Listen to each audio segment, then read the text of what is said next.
بسم اللہ الرحمن الرحیم۔ السلام علیکم۔ حضرت ابو ذر غفاری مشہور صحابی ہیں جو بعد میں بڑے زاہدوں اور بڑے علماء میں سے ہوئے۔ حضرت علی کرم اللہ وجہہ کا ارشاد ہے کہ ابو ذر ایسے علم کو حاصل کیے ہوئے ہیں جس سے لوگ عاجز ہیں، مگر انہوں نے اس کو محفوظ کر رکھا ہے۔ جب ان کو حضور اقدس صلی اللہ علیہ وسلم کے نبوت کی پہلی خبر پہنچی تو انہوں نے اپنے بھائی کو حالات کی تحقیق کے واسطے مکہ بھیجا۔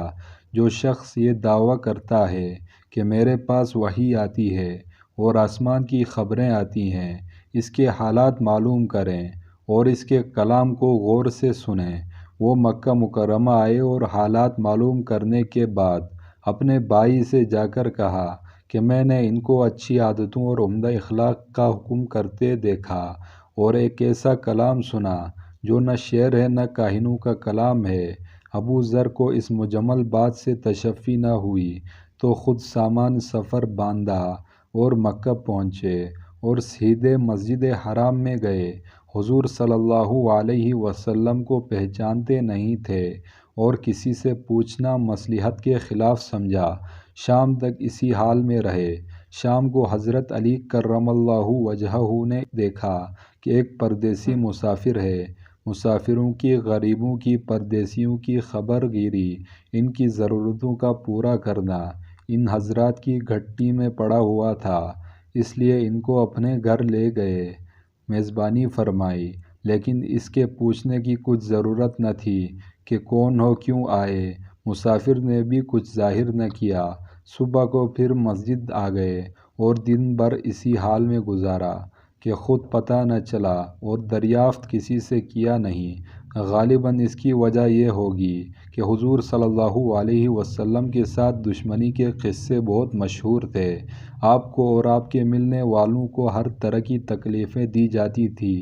ان کو خیال ہوا پیچ حال معلوم نہیں ہوگا اور بدگمانی کی وجہ سے مفت کی تکلیف علیحدہ رہی۔ دوسرے دن شام کو بھی حضرت علی رضی اللہ تعالی عنہ کو خیال ہوا کہ پردیسی مسافر ہے، بظاہر جس غرض کے لیے آیا ہے وہ پوری نہیں ہوئی، اس لیے پھر اپنے گھر لے گئے اور رات کو کھلایا پلایا، مگر پوچھنے کی اس رات کو بھی نوبت نہ آئی۔ تیسرے رات کو پھر یہی صورت ہوئی تو حضرت علی نے دریافت کیا، فرمایا کہ تم کس کام سے آئے ہو، کیا غرض ہے؟ تو اب حضرت ابو ذر نے پہلے ان کو قسم اور عہد و پیمان دیے اس بات کے کہ وہ صحیح بتائیں، اس کے بعد اپنی غرض بتلائی۔ حضرت علی کرم اللہ وجہہ نے فرمایا کہ وہ بے شک اللہ کے رسول ہیں اور صبح کو میں جب جاؤں تو تم میرے ساتھ چلنا، میں وہاں تک پہنچا دوں گا، لیکن مخالفت کا زور ہے، اس لیے راستے میں اگر مجھے کوئی شخص ایسا ملا جس سے میرے ساتھ چلنے کی وجہ سے تم پر کوئی اندیشہ ہو تو میں پیشاب کرنے لگوں گا یا اپنا جوتا درست کرنے لگوں گا، تم سیدھے چلے چلنا، میرے ساتھ ٹھہرنا نہیں، جس کی وجہ سے تمہارا میرے ساتھ ہونا معلوم نہ ہو۔ چنانچہ صبح کو حضرت علی کرم اللہ وجہہ کے پیچھے پیچھے حضور صلی اللہ علیہ وسلم کی خدمت میں پہنچے۔ وہاں جا کر بات چیت ہوئی، اس وقت مسلمان ہو گئے۔ حضور اقدس صلی اللہ علیہ وسلم نے ان کے تکلیف کے خیال سے فرمایا کہ میں اپنے اسلام کو ظاہر نہ کرنا، چپکے سے اپنے قوم میں چلے جاؤ، جب ہمارا غلبہ ہو جائے اس وقت چلے آنا۔ انہوں نے عرض کیا، یا رسول اللہ، اس ذات کی قسم جس کے قبضے میں میری جان ہے کہ اس کلمہ توحید کو ان بے ایمانوں کے بیچ چلا کے پڑھوں گا۔ چنانچہ اس وقت مسجد حرام میں تشریف لے گئے اور بلند آواز سے اشہد ان لا الہ الا اللہ و اشہد ان محمد رسول اللہ پڑھا۔ پھر کیا تھا، چاروں طرف سے لوگ اٹھے اور اس قدر مارا کہ زخمی کر دیا، مرنے کے قریب ہو گئے۔